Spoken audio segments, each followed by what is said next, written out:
In a recent book called Stoic Wisdom, Ancient Lessons for Modern Resilience, Georgetown University professor Nancy Sherman argues that Stoicism provides us with valuable tools for improving our resilience, coping with adversity, and managing our emotions. But she also argues that Stoicism needs important changes if it's to be sufficiently fit for modern living. So, what does Stoicism offer us? Does it need to be updated in certain kinds of ways? And what do we think of Nancy Sherman's take on a modern, updated Stoicism? So, welcome to New Ideal Live, the podcast of the Ayn Rand Institute. Today, we'll discuss Stoicism and, in particular, Sherman's book. I'm Aaron Smith. I'm a fellow and instructor at ARI. And with me today are visiting fellow Dan Schwartz and junior fellow Tristan de Liège. So, welcome to you both. Aaron. Thanks, Aaron. So, first of all, why are we talking about this book?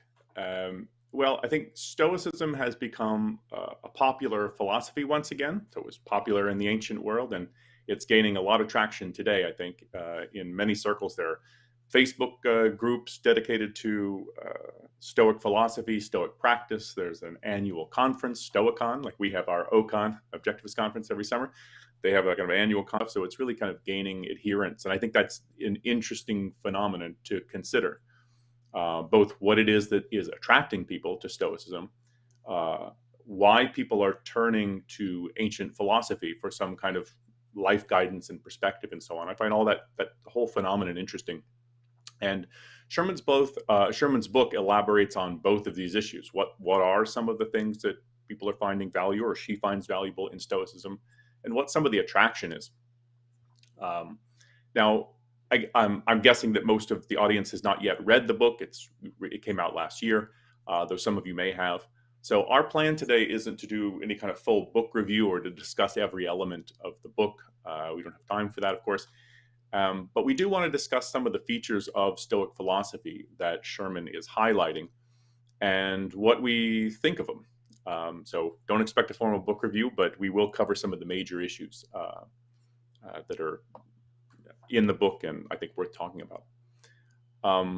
With that said, though, let me just give a very brief bit of background for anyone who's not familiar with Stoicism as a philosophy. So this will be a quick one, but I think it'll be useful. So Stoicism is a philosophy that originated in Athens in the 3rd century BC. So this is about 20 years after Aristotle's death. And it flourished until the 3rd century AD. So this is a period of roughly 600 years. And it was really popular in ancient Rome. I think it was the dominant philosophy at the time. And today, it's really the Roman Stoics of the 1st and 2nd century AD that are best known today. So these are people like Seneca, who was a tutor and advisor to Emperor Nero, among other things. He was a philosopher, he's a playwright. And Epictetus, who was a freed slave who founded his own school of philosophy in northwestern Greece. He's a lively writer, always fun and interesting to read.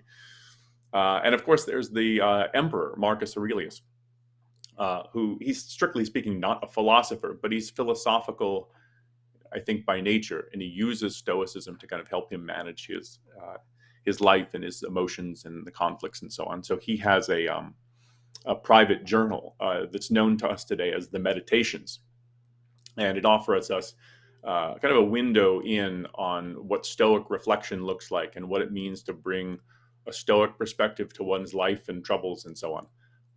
So if you've never read anything by any of the Stoics, what I would do is I would suggest reading Marcus Aurelius's Meditations. It's just a series of journal entries in the end, which he wrote to himself while on military campaign. It's easy to read, it's engaging, and it'll bring you sort of into the world of Stoic philosophy and what it looks like to bring a Stoic perspective to your life. But I do want to say one thing. I'm not going to summarize Stoicism as a philosophy at the outset, but I do want to say one thing about Stoicism and its perspective, because this is going to keep coming up in the context of the issues that we are going to be discussing. And that's their view that the only genuine good in life, the only thing truly and genuinely good, is virtue. And the only truly genuine bad is vice. everything else, so it's health, wealth, beauty, physical safety, a house, a job, whether you're enslaved or free, all of those kinds of things they classify as indifferent. And by that, they mean that these things like health, wealth, beauty, and so on, they make no difference to our happiness, and they make no difference to our moral character. So by indifferent, they technically don't mean that you are indifferent toward them, though there's more to say on that. But indifferent really means they make no difference to our happiness or moral character. So moral virtue on the Stoic view is necessary and sufficient for happiness. So once you have moral virtue, once you have a virtuous character, you have everything that you could need for happiness. So if you don't have health or wealth or beauty or physical safety, or you've been made a slave or something, you can still be happy, completely happy on the Stoic view, because as long as you have your moral character in order, as long as you have moral virtue, you have everything that's truly good. And that's a radical perspective on the nature of the good. But it's one that really infuses Stoicism as a philosophy, and it's one that is worth looking into, and we will talk about that more today. But this perspective is going to sort of infuse all the issues that we discussed today. So just wanted to get that out on the table. But I want to start our discussion of Stoic themes with some of the things that many people are finding enlightening and helpful about Stoicism. And so to kick that off, I want to we should start talking about their view of emotions, because I think there's something actually good and true about their perspective on emotions, though, I mean, we're speaking largely from the perspective of objectivism here. But I think from objectivism's perspective, there's something good and right about their view of emotions. And yet there are important differences as well. So Dan, did you want to kick this off? Yeah, so I think Sherman and objectivism are in agreement on this point, that the Stoics believe we can manage our emotions because they are the product of judgments that we make, cognitive judgments that we make. And this is valuable in Sherman's view, and the view of a lot of other people, because emotions are an important part of life. We have fears, we have anxieties. Sherman points to the examples of people's fears and anxieties during the recent pandemic, and those impact our life, and we want to be able to manage those. And if those fears are not helpful to us, to figure out why are we feeling this way and what can we do about it. And so Sherman crafts what I think is an appealing ideal, the Stoic ideal, where we can have a harmony between reason and emotion, because the emotions are the product of judgments we make. We can re-examine those judgments, try to correct the ones that are false, and make sure that our emotions are kind of responding properly to the world. So this is in contrast, I think, to what a lot of people, if they haven't read the Stoics, but they have an idea of what Stoicism would be, maybe they think of someone like Mr. Spock. I think actually Mr. Spock was created by Gene Roddenberry to be a sort of Stoic. And if you're not familiar with Star Trek, this is someone who is purely logical, it's kind of unemotional, dispassionate. And that is, I think Sherman is right, that's not exactly what the Stoics are saying. There is a role for emotions, but what they want to do is bring your emotions in line with your judgments, in line with true judgments about the world. And now they have interesting views about what the world is actually like, but kind of set those aside for the moment. Now, let's say a bit more about how emotions are based on judgments that you're making with your mind, and how you manage your emotions by reflecting and examining on those judgments. There's a good passage here. We don't have to put it up, I don't think, but Sherman explains the connection between cognitive judgments and emotions using the example of anger. And Sherman says, anger does not happen to us, we choose it. The complex process mixes distress and desire, pain at being wronged, desire for retribution. Neither distress nor desire is a blind impulse, both are implicitly chosen motives consisting of two evaluations of being unfairly wronged. So, okay, so first you think, I have been unfairly There's a wronged, the judgment. damage Yeah. ought not to have been done, and of what would count as an apt reaction, that punishment ought to be inflicted. An emotion is thus a two-tiered evaluative judgment that a bad has taken place, and that it requires an appropriate or fit behavior. So if the anger may be for the Stoics, the anger is typically something you should not feel. Why? Because when you're looking at other people's actions, those actions should just be accepted. Those are part of the natural course of things. And so that's kind of the rough sketch of how you would kind of re-examine the judgments that lead to the emotion of anger or the passion of anger. Okay, anyone want to jump in there? Let me just jump in quick because I know that you'll get this a lot, and this is one of the things I think Marcus Aurelius is wrong about, but there's something refreshing about his perspective. This is all throughout the Meditations if you read this. He's constantly telling you things like, why are you getting upset about this guy's immorality?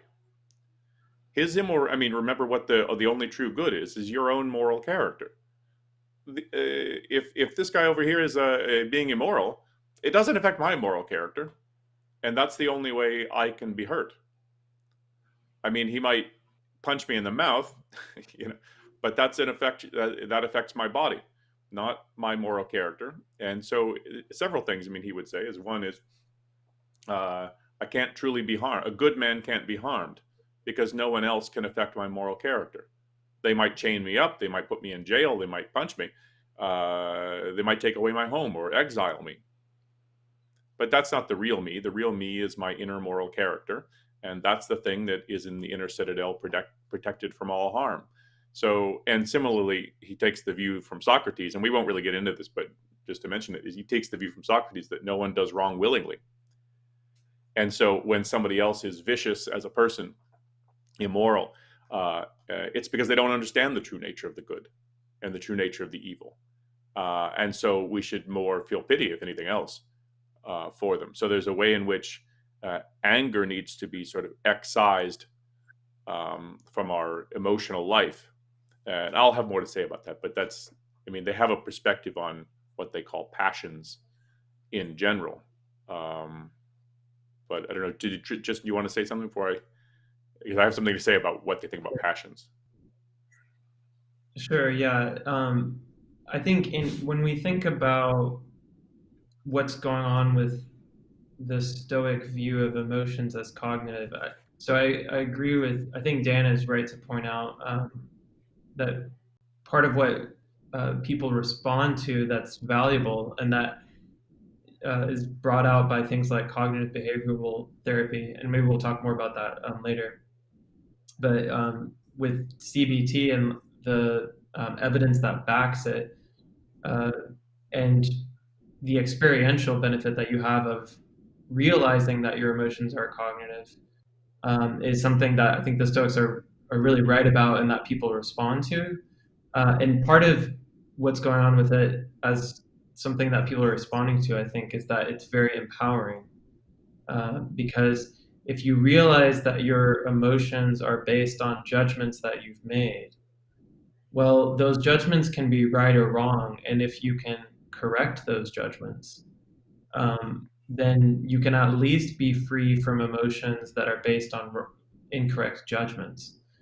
And there's something empowering about that, because it means that if you continually engage in that process, the emotions that you feel are in harmony with what you actually believe or what you actually know. Yeah, and I think that's oh, go ahead. No, go ahead. Go ahead. So there's a little bit of a lag here, but that's the thing that I think is true and good and empowering, and that's a perspective that the Stoics hold, that I think that Objectivism agrees with. And so this is something, so when people study Ayn Rand And they, I think this is one of the things that they take from objectivism, and they think, wow, this is really helpful, this is really empowering. So I didn't learn this perspective from the Stoics. I learned it first from Ayn Rand, but that's just happenstance. I happened to read Ayn Rand before I ever read the Stoics. But I think if I would have a similar view if I had read the Stoics first on this point. And they told me, you know, that your emotional life can be both understood and brought into a more rational, brought into harmony with your best thinking, with your judgments that you actually think are true. That if you, so you can understand them. So if you dig underneath, like, why do I feel what I feel? What judgments have I made to lead me to think? So do I feel like is my judgment that I've suffered a loss, and that is my judgment that this was something important to me, and that I have lost it, and that I am worse off now? Those are judgments. And if that's what I really think, then yeah, it's right, and it's natural that I would experience a feeling of, let's say, sadness or something. But I remember when I was a kid, I mean, your emotions sort of just come upon you, and it's sort of, you know, you become overwhelmed by some kind of feeling, and you don't know where exactly it comes. Sometimes you do, like you lost your dog or something, but you know where it comes from. But in some cases, I don't know why these things come over me or why I feel the way I do. And it's this kind of perspective that you can come to understand them if you can understand the judgments. And if you come to realize the judgments are mistaken, I mean, this sounds like what a lot of therapy is about. If you come to realize that judgment was mistaken, you can work to change that judgment to a better, more correct, more accurate judgment. And then indirectly, and often over time, sometimes immediately, sometimes over time, to change your emotional response. And I think that really is empowering. I mean, to just take an example of like an immediate change.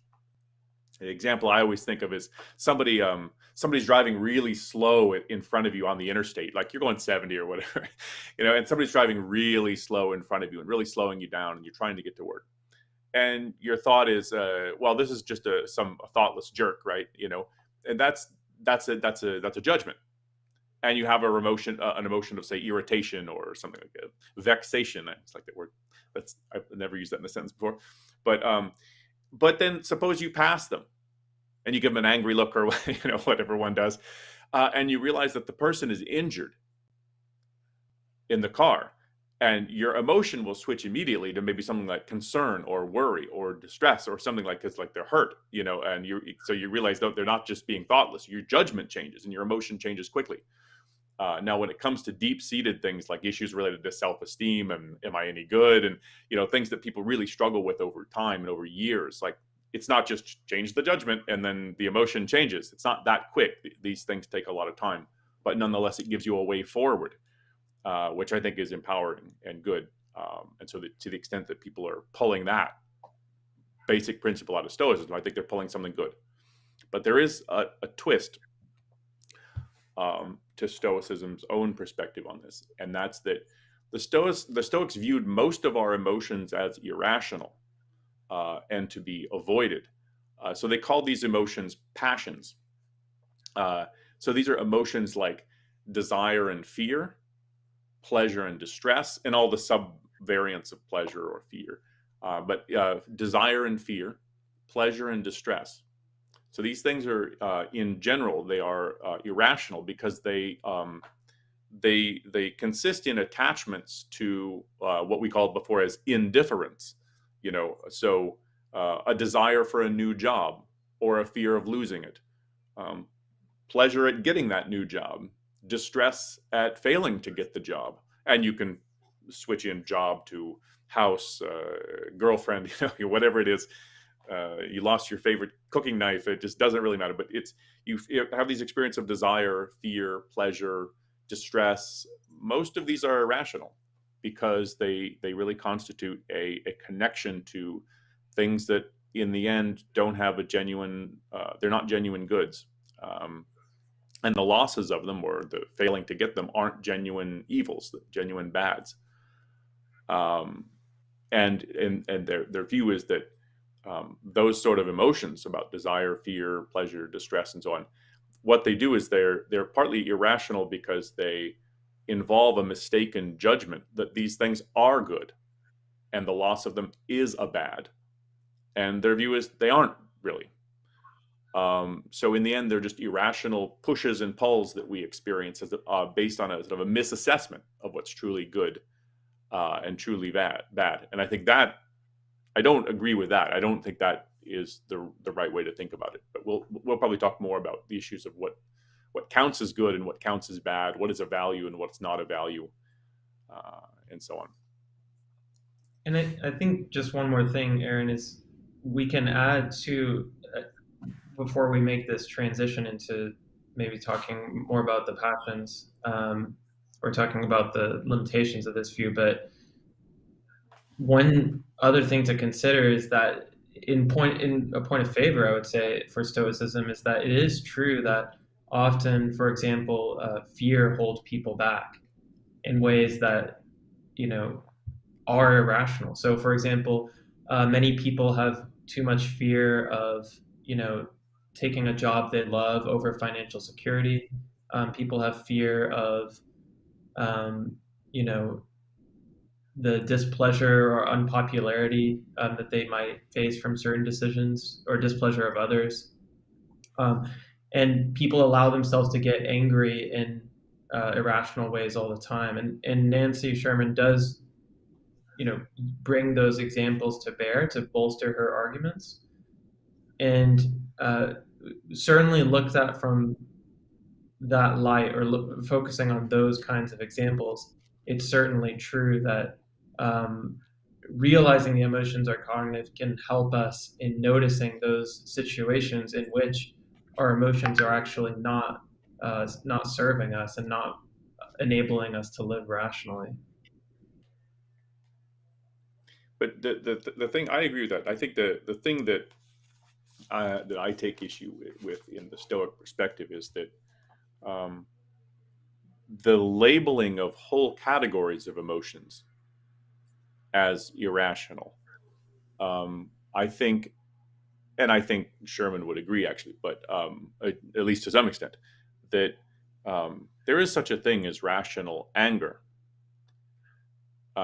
So on page, what is this, 89, Sherman says, this is a quote, she compares a Seneca, a Stoic, to Aristotle. And she says, still the question remains, as this is a quote, still the question remains as to whether Seneca leaves room for anger that can be harnessed for good, without either ravaging its possessor or fixing on futile fantasies of restitution that downgrade a victim.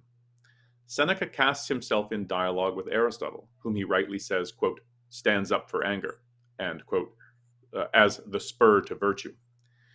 Its, quote, removal would leave the mind unharmed, sluggish, and useless for any serious endeavor. Aristotle, he says, gives it a function, summons it as though it had uses, and supplied us with enthusiasm to battle, to public action, to anything that needs doing with a certain fervor. Aristotle's real position is that we can cultivate smart anger so that it's directed at the right objects, at the right time, and in the right way. This is what it means to hit the mean. That's an Aristotelian expression. But on Stoica's view, she writes, smart anger is illusory. There is an inevitable slippery slope. And this leads us into, no, ending quote, but this leads us into what the Stoic view that it's inherently irrational, in part because of the way it relates to attachments to things that are technically indifferent, in which you shouldn't have those kinds of attachments, and you shouldn't be beset by these emotional responses. But the other thing is that they think that anger as an irrational emotion has this sort of effect, like you're going downhill, and you're like a snowball, and it speeds up and it speeds up, and you can't control it until you burst out in some kind of horrible irrational rage, so that it's not exactly controllable. I mean, I don't think that's right. I don't think Sherman thinks that's right either. I mean, this is one of the cautions that she has about this, is that I think she does think that anger can be a useful thing. I mean, to think about protests and social change and whatever, some of the kinds of things that she brings up. I mean, anger is an appropriate emotion that should spur you, I think, to want something better. But then but the advice then has to be something more than just, sure, have emotional responses, just make sure they're rational. Because it's like, sure, right. But then what constitutes a rational perspective? And then, of course, that needs to be fleshed out, of course. So as part of kind of modernizing and trying to create what Sherman thinks is a healthier Stoicism, I take it what she wants, or what she thinks would be the ideal, is that kind of a modified form of anger. That is, for all anger, she still thinks there are some judgments going into it, like someone deserves to be punished as a result. That she thinks should be re-examined. But she thinks what we can make room for on a modernized Stoicism is perhaps the anger without the desire for retribution, and also what she calls in the Stoics a proto-emotion, which is kind of the bodily response of the anger, like your pulse may be going up and getting a little red for a moment, which are kind of involuntary responses, Sherman argues, according to some Stoics. And those kind of be productive bodily responses that don't necessarily require some of the false judgments about someone deserving to be punished. Now, I think we think she's wrong, but people sometimes deserve to be punished. Yeah, and I think just the issue of proto emotions.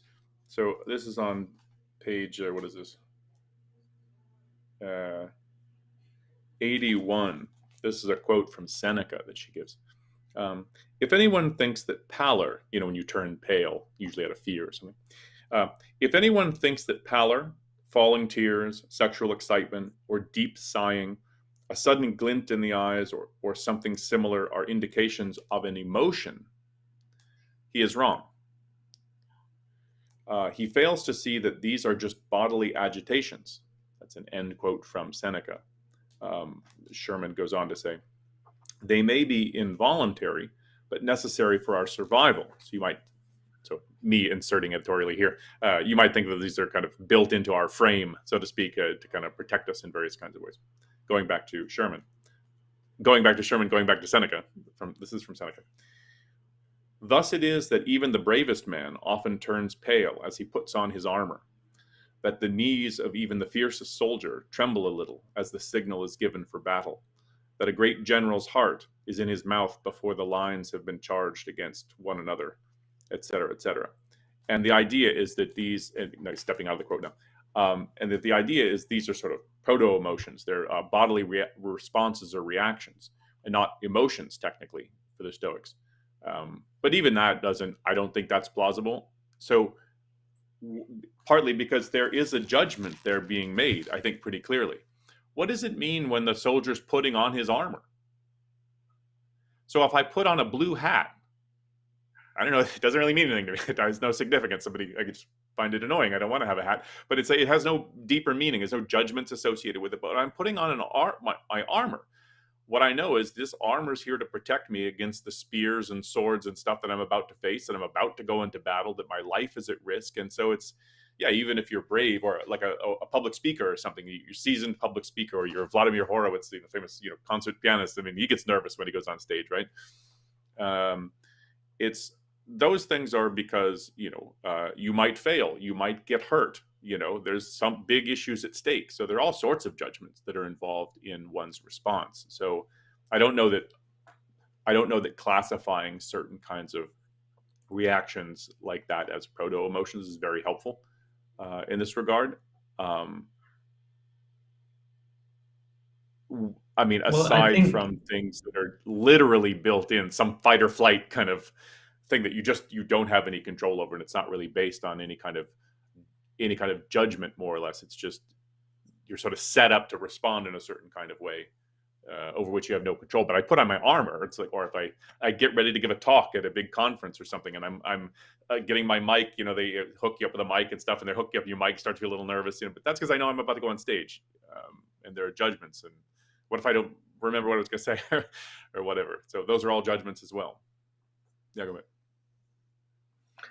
I was just going to say, I think it's part of the reason they have that view is that I think at least the later Stoics that I've read on the emotions on this, there's actually a great book by Margaret Graver on Stoicism on the emotions, where she goes into detail in this on this view. And part of the reason they need to have this view, I think, is because otherwise they don't have a plausible account of what actually happens. Because if you live your whole life selecting preferred indifference, even if intellectually you train yourself to think these make no difference to me, you're still programming physiological responses. So if you see someone die in front of you, you're not going to be able to just not physiologically react. It's going to, Seneca writes about this. It's going to happen before you can, even think about anything. So before you I think catch part yourself of what making a judgment. Right. And I think they need that view to have a plausible account of what's actually going on. But it, of course, brings up the question of what are these preferred indifference, and if they're not values, why do they have this effect? Yeah, and and we'll talk about that a little later in the podcast. But just since you mentioned it, and I don't think I mentioned it yet, the notion of a preferred indifferent. I made the point that virtue is the only good, vice is the only evil, and everything else is indifferent. But they divided the indifference: health, wealth, I get a job, I bought a new book that I enjoyed, right? That sort of thing. Those are all indifference, but they divided those two into what they called preferred indifference and dispreferred indifference. In other words, there are some kinds of things that, although they are technically indifferent, they don't affect our happiness or our moral character, we naturally do prefer them. And we do naturally prefer health over sickness, wealth over poverty, and so on. So some of these things we naturally prefer and some we naturally disprefer. But what they want to say is, though, that doesn't mean they're good or bad. So they're kind of walking a kind of a line there. They have a term for, they have value. So there is a term that they use for this. They're trying to carve out a space because it's implausible, I think, completely implausible. And I think it was completely implausible to the people of the time that the Stoics are writing, that the only good is virtue and then the only bad is vice. Because don't you want health, wealth, beauty, physical safety, a society where your rights are protected? I mean, all of these things. I mean, how can you not say they're good? And say, well, we naturally prefer them. But, so they had to make some space for that. So that's what the notion of preferred indifference is. And part of what the exercise of virtue amounts to in Stoicism is the virtuous selection of these sort of indifference, or you might say the virtuous disselection of the things that you want to avoid. So it's basically conducting oneself virtuously in relation to these kinds of indifference. It's not that they're good or that they're bad. It's just that the focus is all on your virtuous conduct, and in our dealing with health, wealth, etc., poverty, sickness, our dealing with those is a way of exercising our moral character. Not that you should really want those things and really want to have them in your life and think of them as real values. That they don't. Their perspective is, no, that's not the right way to look at it. But that's just to explain that one. Anything, Dan, you want to add? We should probably move on to the next topic pretty soon. I do want to comment a bit on. Yeah, go ahead quick, and then we'll sort of move on. You're right. I think we should. Yeah. Just some comments on what I think other things we would take issue with in the Stoic view, including Sherman's view of the Stoics about emotions. And that is that because emotions are placed, at least the emphasis is on kind of how immediately we can control them and manage them. That is, if you can kind of question your judgments and like that, the emotion's going to change. I think that's at least wrong in its emphasis. Emotions are not the product immediately of conscious judgments, according to our view, but they're the product of subconscious, automatized judgments that you sometimes have to really work to change. That's why people sometimes have to go to therapy to change their emotions. They're afraid of something, and they I don't know, I'm afraid of spiders, let's say, and even though I know it's not a harmful spider, I can't just change my judgment about the spider and stop being afraid of spiders, because I've kind of automatized beliefs about the spider that don't just go away with quick questioning. And I think what the Stoics end up having to say because of this is, well, it's only the Stoic sage, that is someone who's kind of attained this Stoic ideal, who's very rare. Maybe someone like Socrates, a very rare person can attain this. And that's really dispiriting, I think, in the end. If only some rare soul is, capable of achieving this ideal. And I think this should be an ideal in all of it.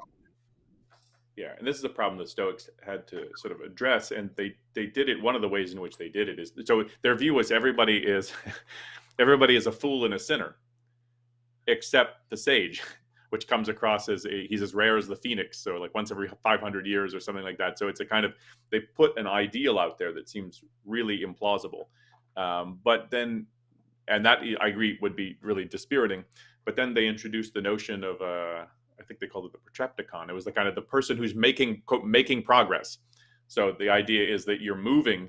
So everybody, unless you're the sage, they give this analogy where if you're 6 inches below the surface of the ocean, or you're 600 fathoms, you're going to drown all the same. And this is the way vice is. If you haven't reached moral perfection, you're like 6 inches under the water. Even if you're making a lot of progress toward it, you're still vicious, because you don't really know how to make the kinds of choices that the sage would make. But what the later Stoics do is they emphasize much more the notion of this is an ideal and we're making progress toward it. So it does give you some sort of sense of, well, I can get better, right? I can get better and better at managing my emotions. Okay, so that's a little sum of what we think is good and what we think is maybe not so good in that sort of perspective on emotions. So I want to turn to the next point. So first was emotions, but second is has to do with thinking about Stoicism as a philosophy for dealing with adversity. And much of the book's guidance presents Stoicism as a set of techniques and perspectives for dealing with adversity, in effect, coping with negatives. Pain, suffering, loss, annoyance, anxiety, stress, PTSD. I mean, she writes a lot about the military because she's been working as a philosophy professor in military institutions for some time, places like West Point, things like that. But a lot of it's about dealing with negatives. And so, first of all, and she thinks it's valuable in that regard, even if it needs some adjustments. So what are some of these Stoic adversity managing techniques that Sherman is highlighting? If we want to say something about that before kind of evaluating. Yeah, so one of these techniques Sherman calls pre-rehearsal of bad outcomes. That is, you anticipate bad things that might happen and kind of rehearse what you're going to say to yourself if that happens. And so this is, for example, Sherman quotes Epictetus saying, if you are fond of a jug, say, I am fond of a jug. Then if it's broken, you will not be troubled. We're just saying, oh, well, it's just a jug. It's not like something it's not something that I love. It's not part of my virtue. It's just a jug. But then you say the same thing about like a husband or a wife. If my wife, what am I going to say when my wife dies? Well, it's just a woman. It's not. So you kind of rehearse to yourself in advance kind of the facts you're going to say about this thing and the perspective you're going to take. To Sherman uses the word desensitize yourself, so that you kind of, it doesn't sting as much when the loss might eventually occur.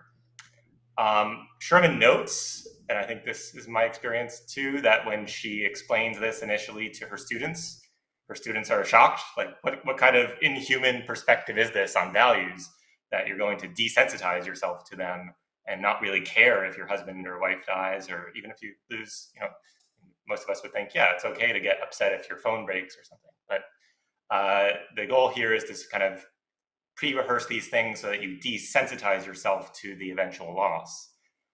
Sherman tries to make this a bit more, I guess, human, she would say, and get around this reaction from her students. What she says, she gives her own personal example of how she thinks about this. She says, let's try to fill this advice out, she says. We give ourselves advance warning. I say to my husband, as I recently did, I really adore this Richard Batterham large fluted celadon crock. I'm going to be really upset if either one of us breaks it. What's unsaid, but both of us are now queued up to think is, let's be careful. And that might lead us to a conversation, half tacit, half spoken, about whether it's the end of the world if it breaks. It's meant to be used, they say to each other. Storing the bread in it is now the perfect use for it. We'll be really careful. Why have it if we don't use it? If it breaks, it breaks. That's kind of what you think should be going on in your mind to desensitize yourself to the loss. Tries to make it sound a bit more attractive. Because that is kind of a common sense way, I think, to think about this, although it's probably not exactly what Epictetus has in mind, but maybe what some Stoics could have in mind. Aaron, Tristan, you want to jump in?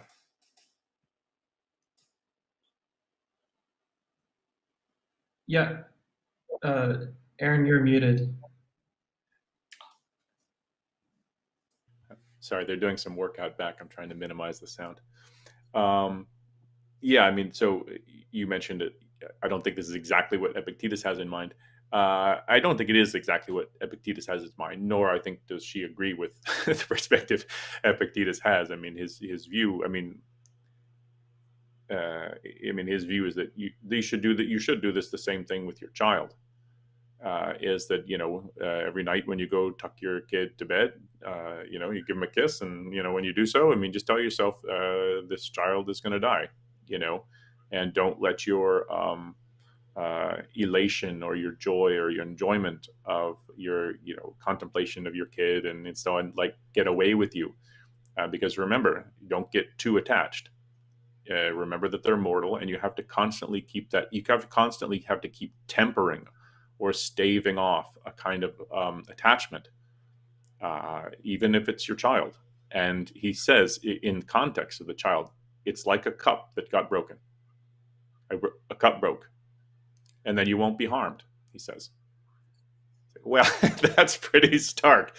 But it's not crazy once you think that he has a real worldview. And his worldview is everything that happens, and this kind of perspective doesn't exactly come out in the book. It might be mentioned at some point, but it's not really focused on. He has this view that everything that happens is fated to happen, that everything happens as a result of divine providence. Everything that happens is for the best. This is part of the Stoic worldview. And it's part of what it looks like to have a worldview and to have an integrated perspective on this is the nature of the world. It's infused with a divine reason. This is God, who makes everything as it is and as the cause of the universe unfolding in all the various kinds of ways it does, and providentially for the sake of man and for the sake of all rational beings. So everything that happens is for the best. And that would include your child dying, you not getting the job, dropping your iPhone in the toilet, whatever it is. It's just sort of, and so one has to adopt an attitude of accommodation to fate and not to get ruffled by it, because it's the good that's coming to you. And that the only thing you really can manage and control sort of on your own is your own response to them, your own internal judgment or reaction or estimate, in effect, of your place in the world and whether you've really suffered a loss or not, whether this really is good. So it's just a focus on inner moral character via your judgments. That's the only thing you can really control. Everything else happens as God wants it to happen, in effect. So it's, if God wants, I mean, you get this, God's taking her back, right? She's on loan. You've heard this just even in, I think, Christianity. But this is the Stoic perspective. It's certainly Epictetus, and I think she thinks that's too extreme. Tristan, you and I and Dan, we were talking about this a bit earlier, is her treatment of Epictetus. I think it would have been more objective, I think, on her part. Well, that's how I read it. I think it would be more objective to simply say, I think Epictetus's views are too extreme. They're too much. I don't agree with them. I think it's not healthy. I think it's not true. But I think part of what she does is she distances herself a bit from Epictetus by saying, well, he's a hyperbolizer. He exaggerates. He uses shock and awe techniques, she says, to kind of jolt students awake to his perspective and so on. That may be true that he does that. And yet I think it is his perspective. this is how you should treat the loss of a child. And that's a stark perspective that many of us wouldn't want to adopt or think is healthy to adopt. And I don't think she thinks it's healthy to adopt, but it's one thing to cushion the blow, but but it's another thing to say, to adopt that kind of attitude. Because I think really if you really did have that attitude, it's you don't actually care about the things. My car got wrecked. It's a piece of metal. It's one thing to tell yourself that, like you're trying to get yourself into a mindset where you're not overwhelmed by, oh my God, I lost my car, it's the end of the world. And yeah, but this is a bit of a false alternative. It's not, you're totally overwhelmed because you think it's the absolute end of the world because you lost your phone, versus piece of metal. Because then that's a total detachment from it. And I think she's trying to walk some kind of middle line, I think, between these. But you have to take the Stoic view seriously, though, and I think Epictetus too, that's not the right way to think about it. But one of the things that really jumped out at me, like reading the whole book, was that, and I think it's worth asking, why is adversity management the central focus of a philosophy? Why is loss, suffering, anxiety, pain so central? So Sherman mentions that she's writing the book in the context of the COVID-19 pandemic. There are protests in America following the death of George Floyd. There's a general atmosphere of political ugliness, that things are messy, and it looks like a time where people, would want some kind of relief from some of this. And I think that might explain part of the appeal of Stoicism and its techniques. But I think there's something deeper philosophically going on. And so while reading the book, I couldn't help recalling this passage. There's a passage from Atlas Shrugged, in which one of the heroes, who regularly risks his life in the service of his cause, explains to one of the other characters why he and his wife are nonetheless at peace with his choice, despite all the risk. So if we can get that quote up on screen. The quote is this. We do not hold the belief that this earth is a realm of misery where man is doomed to destruction. We do not think that tragedy is our natural state, or natural fate, and we do not live in chronic dread of disaster. We do not expect disaster until we have specific reason to expect it. And when we encounter it, we are free to fight it. It is not happiness, but suffering that we consider unnatural. It is not success, but calamity that we regard as the abnormal exception in human life. And that's from Atlas Shrugged. And I think now I'm not saying that Stoicism thinks, everything's all about calamity, but there is this heavy focus on suffering management, negative management and stuff. And I think this really brings out one of the key differences, at least in the perspective of Objectivism vis-a-vis the difference between Objectivism and Stoicism, or at least the kind of Stoicism Sherman projects. Sherman's Stoicism is primarily about preparing yourself for loss, frustration, keeping an emotional distance from the kind of outcomes that you desire, so you're not too badly hurt. There's this preparation that you remind yourself you might not get it, remind yourself that it might not work out, and there's a lot of recognizing of our collective vulnerability, the need to band together in communities of support. All of this just kind of exudes this feeling toward life and the human condition that is the opposite of Objectivism. And it's the feeling that life is a place of fragility and suffering. Now, one might hold that view, and one might have reasons for holding that view. So that's not a refutation of it. It's just an acknowledgement that it's infused with this sort of perspective. Whereas Objectivism is not a philosophy for managing pain. It's not a philosophy for preparing for loss. It's about the ambitious pursuit of values. It's about looking out at the world, envisioning what you want, and then ambitiously pursuing and enjoying these values. It's about actively crafting a life that you're passionate about. It's outward looking in that way. And the way Stoicism is, I think, way too much inwardly focused. Focus in only on what you can control, only on your moral character and your judgments that, sort of, which build a moral character. Events outside us, don't become too attached to them. You can't really fully control them. You're just setting yourself up for hurt and loss. Now, one thing that advocates of Stoicism will often say, if they hear something like that, is, well, that's not fair because the Stoics didn't just sit around on their hands, lay on the couch, and wait for reality to just sort of unfold, and that's true. But I think part of that comes from their view that they have that one has a duty because one is a rational being. One has a connection to the whole universe, to the cosmos as a whole, by virtue of your connection to God and his relation to the universe. That you have a duty, an obligation to fulfill whatever role that sort of has come to you in the world. If you're a cripple, Epictetus says, play that role well. If you're a slave, play that role well, and don't complain. If you are born into a wealthy, politically connected family, play the role of a political, like somebody active in the polis, in the city. Play that role well. I mean, this is the role that sort of reality has given you. But so it's, in that respect, it's very much a duty orientation to values, not like, what do you want out of life? Like, you personally select, these are the things that are important to me, these are what I love, and then go after them. And that's much more Objectivism's perspective. So, of course, a philosophy should have something to say about, well, what happens when you suffer tragedy? What happens when you fail to get values and so on? But in Objectivism, that has nowhere near the centrality, nowhere near. That's even putting it too lightly. Ayn Rand never takes suffering, loss, pain as metaphysically significant, like as something really worth focusing on life, paying attention to, attending to, worrying over. Like, such is life would never be Ayn Rand's perspective. From the perspective of looking at suffering, it's like, this is man's lot. That's the opposite of her view. I mean, her view is that the universe is auspicious to value achievement. It's a place where you can find happiness, you can find values, you can go after it and get it and live it and love it.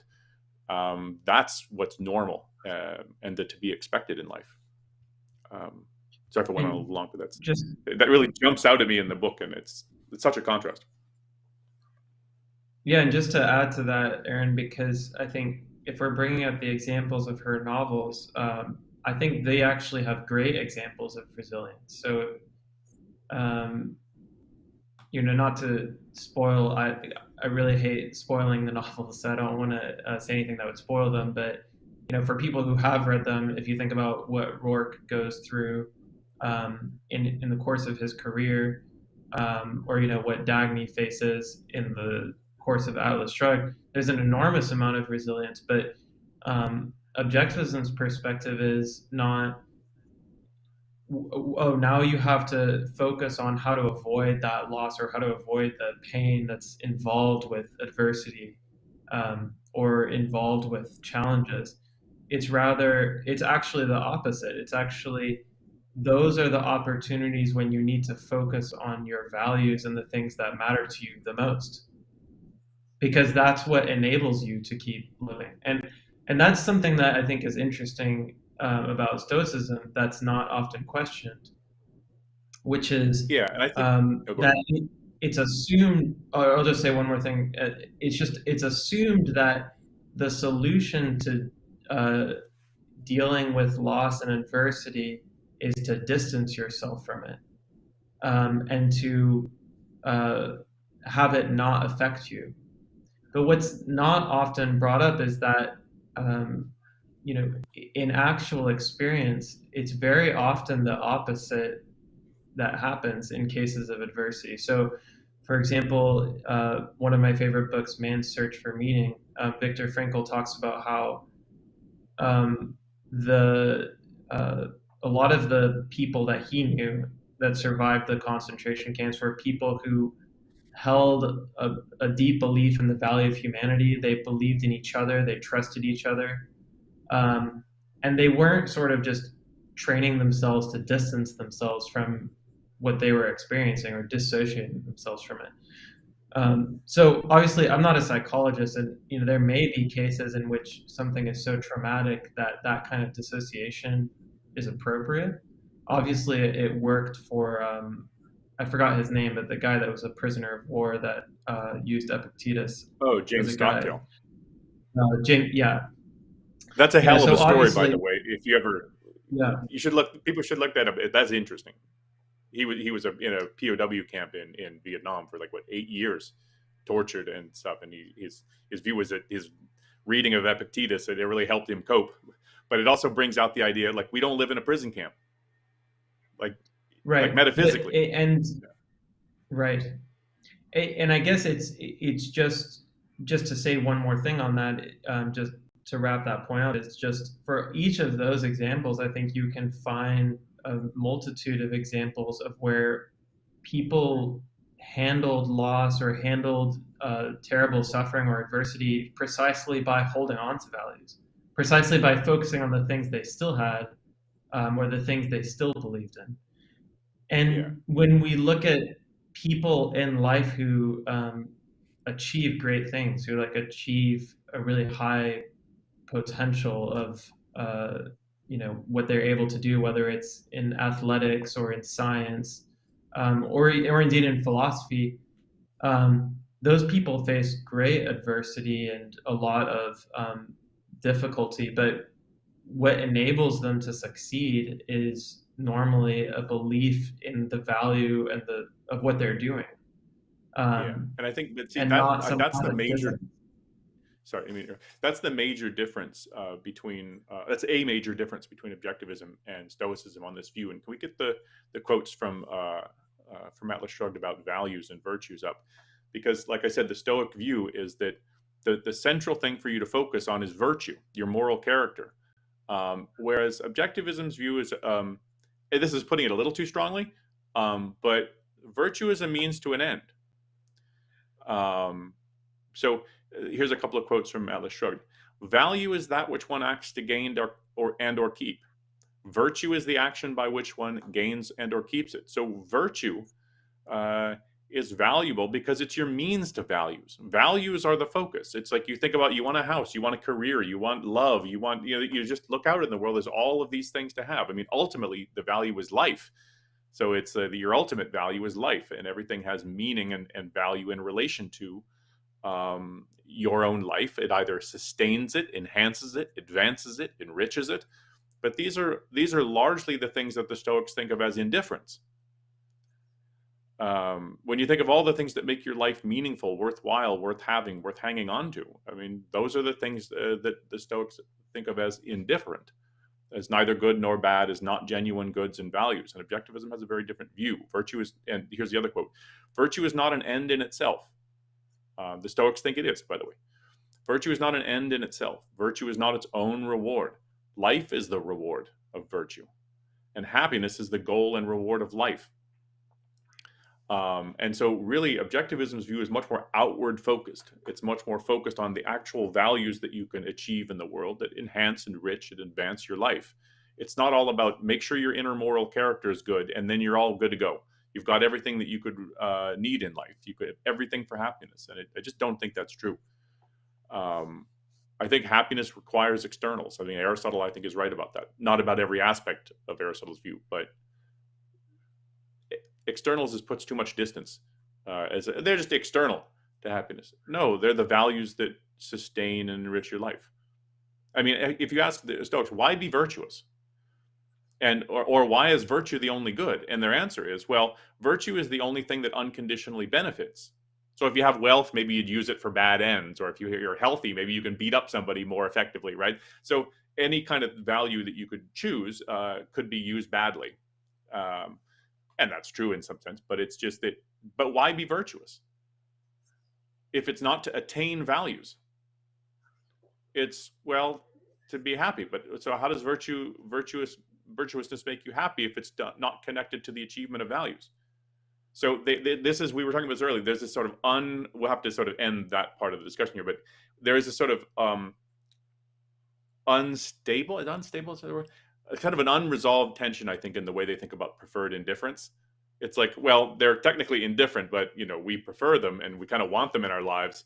And so there's a sense in which they're values and not values. There was a kind of a renegade Stoic, Aristo of Chios, and he rejected that. He thought, you guys are just waffling. Like it's either a good or it's not. If you call it a preferred indifferent, you're saying it's a good in the end. And so why don't you just get rid of all the preferred indifference and dispreferred indifference and scrap all that and just say and just bite the bullet and say there's only good and there's evil. That's it. And have and be literally indifferent to all the other things. But anyway, so that's some perspective on that. Do we you want to take a look at some questions? I think we've got a couple of questions in the queue here. One, we just got a YouTube super chat from Bradley, so thank you, Bradley. Comments. He says, let's see if I can find this. He says, Stoicism was developed pre-individual rights, when you did actually have the free will of a, quote, dog chained to a cart. Context is everything.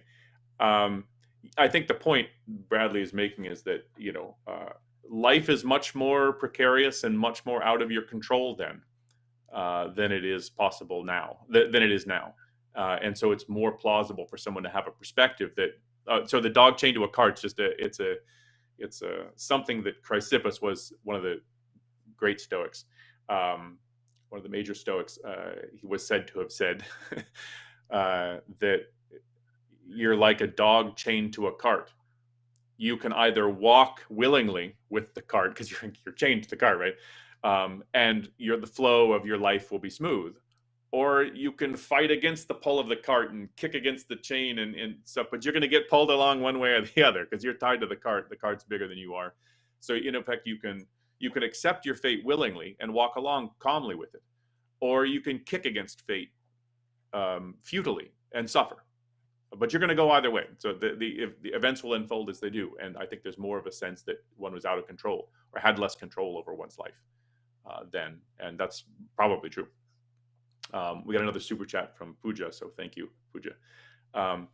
And she says, is the modern fascination with Stoicism an opposite reaction to or riding on the popularity of altruism? In the sense, okay, so let me just interpret this. So is it a response, is the popularity of Stoicism a response to the popularity of altruism, like against it? It's a mixture.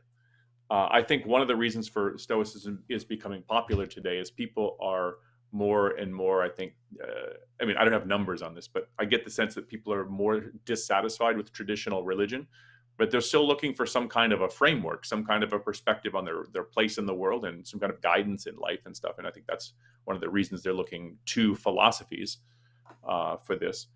But Stoicism, I don't think it's really, they're attracted to Stoicism in reaction to altruism, in the sense that they don't like altruism, so they go to Stoicism. I think what Stoicism allows people to keep their altruism.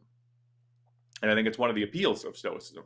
So altruism, the idea that you should place others above self and so on, you have duties to others and so on, that has just infused the whole moral philosophy of the West for a couple thousand years. And so often people equate morality with altruism. So that whole perspective is hard to shake. I mean, I think that perspective is wrong, the wrong way to look at morality, but it's widespread. And when people adopt Stoicism, they realize, well, I don't have to give up that perspective and really adopt something radical, because as Sherman stresses in the book, Stoicism is not all about you. It's not all about inner resilience, get hard, harden yourself to adversity, isolate yourself in an inner citadel of the mind and be invulnerable. That's not the full Stoic message. It's part of it. But as she says in the book, the full message is that you are also a fragment, that you are a fragment of a wider, larger whole to which you have some sort of moral obligation. So you're like a part, like a hand of a body, and you're meant to fit in with other rational beings, with other people in society, and you have a moral obligation. And she brings this kind of famous image that Hierocles, ancient Stoic, brought up. He says, you start with this sort of inner circle of concern for yourself, right? Because you're naturally oriented toward your own self and your preservation.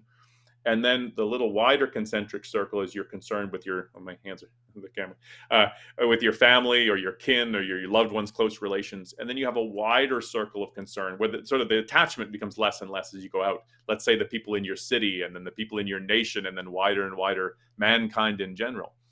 And the attachment and level of concern diminishes as you go sort of further out to strangers and somewhere else distant to your family and loved ones. But what his view was, we're all kin, in effect, by all being rational beings, by all having a connection to God's divine reason. We should see ourselves as members of in effect, a global community, if you want to put it in modern language. And that we should try to bring the people from the outermost circle closer and closer and closer toward the inner circle of concern. So we should have this sort of concern for all mankind in a similar way we would do with our loved ones. And so there is this sort of, you call it cosmic altruism, whatever you want to, however you want to think about that, but it's by being this, in effect, having a kinship relationship with all human beings. You also have to have benevolence and generosity and concern for everyone. And I think that taps into the sort of altruist moral perspective that most people accept. And I think they find that plausible. I think one of the things they don't like about certain approaches to Stoicism is it's too individualistic. It's too self-focused. It's too much on myself, my development, my tranquility, my peace of mind, and let the world go as it may. And I think that's something Sherman finds frustrating, and she thinks is the wrong attitude, because there's a lot in the world that needs to change, and it's not all about you. And so she has a sort of perspective on that, which I think is one of the problems with Stoicism. But it's also a bit of a it's not that someone really deeply concerned about their own life and prioritizing their own life and thinking that their own life is their ultimate value. It's not that you wouldn't be concerned about the world around you. I mean, there's all sorts of reasons why somebody deeply focused in self-interest would have a concern for what his society is like, what kind of a place he's living in. And so it's not just that you choose self versus others or something. That's too simplistic, I think, of a perspective. I think we're out of time, right? Okay, so Dan, yeah. You wanna take it we're out of time for the podcast, but we do have more time to take your questions right after the show in Clubhouse. So be sure to download the Clubhouse app for your smartphone and join us all there right after the show. We do want to recommend some resources related to today's podcast, where you can learn more about what we've been discussing today. First is an article by Aaron, The False Promise of Stoicism, where you can read more about some criticisms of Stoicism from the objectivist perspective. That is at bit.ly/false-promise-stoicism. Then there are two articles we'd recommend by Ayn Rand related to the topics discussed today. The first is titled Causality versus Duty, which you can find online at bit.ly/causality-vs-duty. And the second, which deals really nicely with the question of what is at our control versus what is not in our control and the consequences of that, which is kind of where Stoicism all builds from. This is a wonderful article called The Metaphysical versus the Man-Made, and that one you can find at bit.ly/MV-MM, if I'm reading that correctly. Yeah, metaphysical versus man-made, MV-MM. And third, you can also take a look just in relation to our discussion of Stoicism on the emotions. You can find some selections in the Ayn Rand lexicon on emotions for the objectivist view on emotions. That is bit.ly/AR-emotions. Join us back here next week, same time, Wednesday at 2 p.m. Eastern, for the next New Idea Live, with the anniversary of 9/11 coming up. Ilan Giorno and Ankar Gate will be talking about how 9/11 impacted confidence in political institutions. Please send us your questions for future Q&A episodes. We have these once every month or two, and it's good to have you send your questions related to objectivism in advance as we plan future Q&A episodes.